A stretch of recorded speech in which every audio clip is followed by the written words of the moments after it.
BlackRock is the world's largest company, and you've most likely never heard of it.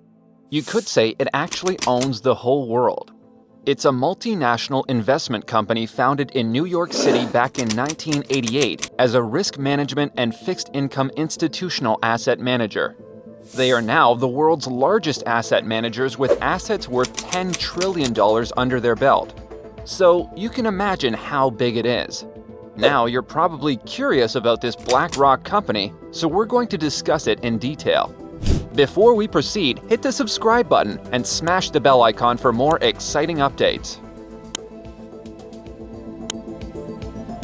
They are talking about the details of their corporate bond purchases. The unprecedented move driving an explosion in the corporate debt market. We are committed to using our full range of tools to support the economy and to help assure that the recovery from this difficult period will be as robust as possible. BlackRock, it cut less than 3% of its nearly 20,000 strong workforce as asset managers like it grapple with surging inflation. BlackRock Investment Institute, I guess, are a little bit cautious.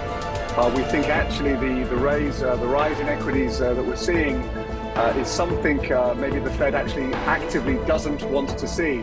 Equity markets going up translates as a loosening of financial market conditions.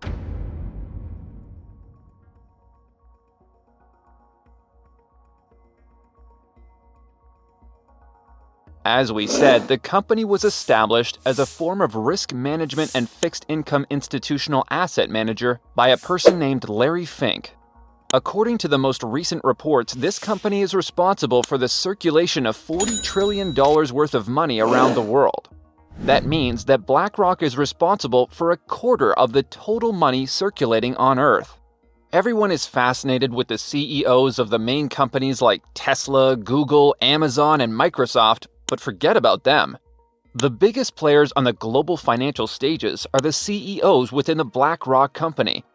They fly silently above all the other things that are regarded as the greatest in the world.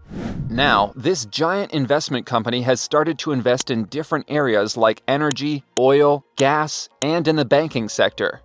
Besides buying shares, BlackRock invests money in government and central banks, issues bank bonds, and owns real estate. Outside of being an investor, BlackRock still serves as an auditor and mentor. In addition to Larry Fink, Robert S. Capito, Susan Wagner, Barbara Novick, Ben Galoob, Hugh Frater, Ralph Schlosstein, and Keith Anderson are the key people behind the establishment of the company. Fink, Capito, Galoob, and Novick had worked together at First Boston, which was a New York-based bulge bracket investment bank.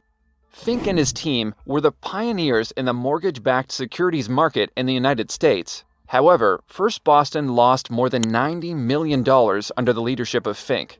That's when they understood the necessity of excellent risk management and fiduciary practices. With the financial backing of Pete Peterson of the Blackstone Group, Fink and his group started the Blackstone Risk Management Group. Within a short period, they turned into a very profitable company, and their assets increased to $2.7 billion in 1989. In 1992, a decision was made to sell the shares of the company to the public. Fink and the group changed the name of their company from Blackstone to BlackRock. At the time of the initial public offering of its shares, they were managing assets worth $17 billion, and it grew up to $58 billion within the next 2 years. BlackRock was listed on the New York Stock Exchange in 1999 at $14 per share, and by the end of the year, BlackRock was managing assets worth $165 billion. Within the next decade, they had a mega jump as a company through the acquisition of many other companies. Among them, the acquisition of State Street Research and Management Company, as well as MetLife, was remarkable in its journey. BlackRock merged with Merrill Lynch Investment Managers in 2006, expanding its operations. The United States government even needed the support of BlackRock to resolve the financial crisis back in 2008. The Federal Reserve gave BlackRock permission to superintend a debt settlement of Bear Stearns and American International Group worth $130 billion. In 2009, it became the #1 asset manager in the world and also acquired the R3 Capital Management Company. In addition, BlackRock also bought the Barclays Global Investors (BGI) division of the Barclays Company. During the 2010s, BlackRock grew rapidly as a company, acquiring many financial institutions, including banks. They experienced declines within some divisions for a short period of time. However, the overall financial strength of the company was sufficient to resist those short-term declines. As a company, BlackRock is not limited to the United States, and it has operations in over 70 branches in 30 countries, and 16,000 plus individuals are employed directly by the company. According to the latest reports, BlackRock owns stocks in 4,973 companies worldwide, including leading companies like Apple, Microsoft, Intel, Amazon, Facebook, Tesla, ExxonMobil, Nike, etc. BlackRock's largest investments are in Apple and Microsoft, having shares with a combined worth of $341 billion. The most interesting fact is that BlackRock has 5.3% ownership of the Tesla brand as well. Now I'm going to get into something messy, and you need to listen carefully as everything flows back to BlackRock in a more systemic way, spreading its power within everything. BlackRock and Vanguard are considered the two biggest passive fund assessment firms, and the third on the list is State Street. The funniest part of the story is State Street is owned by BlackRock, and on the other hand, the largest shareholder of BlackRock is Vanguard. Put simply, BlackRock owns everything in a circular pattern. The most complex ownership structure here is within Vanguard, and it's difficult to explain. However, we do know one thing. Vanguard shares are held by the oldest and richest business and noble families in the world, making it the most powerful company structure on Earth. Vanguard and BlackRock are the top two owners of Time Warner, Comcast, Disney, and News Corp, four of the 6 media companies that control more than 90% of the U.S. media landscape, said Jeanette Copperman in a Common Reader article. I don't think any further clarification is needed to explain their power within the USA. Me and you are mere toys of these giant companies. We are blind and think that these media companies are rival in the media sector and present news and information in a competitive way.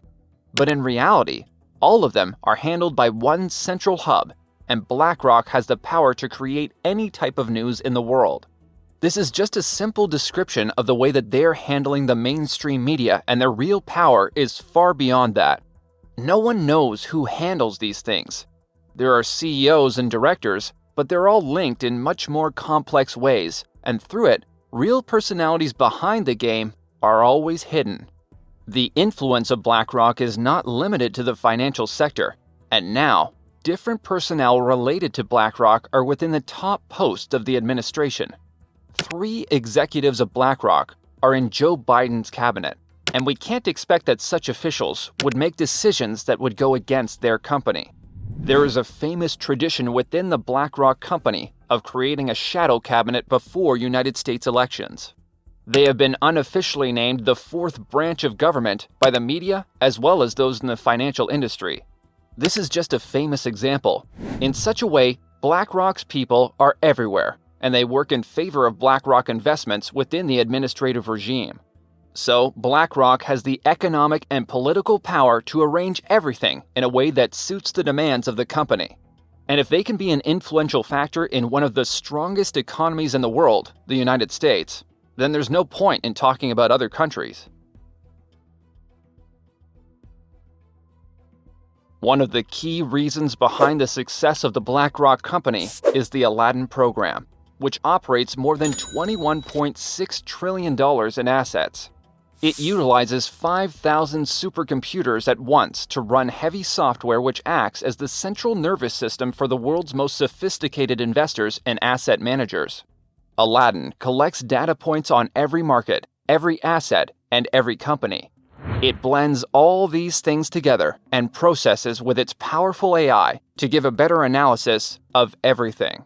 This software has the potential to carry out trades on every asset class in different industries and direct the actions of the Federal Reserve's and U.S. banking systems. Put simply, Aladdin has control over half of the ETFs, 17% of the bond market, and 10% of the stock market. Any kind of damage to the Aladdin network could cause a catastrophic impact on the global economy as it is responsible for a significant amount of global transactions. On the other hand, the monopoly of this algorithm maintained by BlackRock has caused a significant disadvantage for small-scale investors. BlackRock rents out its proprietary golden goose only to large-scale bidders like megabanks and large hedge funds. All these things leave excessive power on BlackRock and Vanguard to run the economy as they see fit. I think we've given enough explanation of the supremacy of BlackRock over the global economy. Put simply, the United States government also stands below this private firm we call BlackRock. Competitors against BlackRock include Fidelity Investments, Franklin Templeton, and Carlyle Investments, but they cannot come close to the level where BlackRock is now. So this global conglomerate expands day by day all over the globe. Starting from a small startup and reaching a level of global conglomerate is a magnificent journey. But at present, its effect on global economic operations is too much.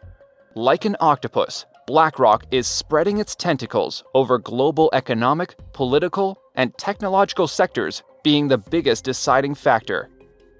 Thank you very much for watching the video. If you enjoyed the video, subscribe to the channel to get more exciting economic, tech, and geopolitical news. See you guys in the next video. Goodbye.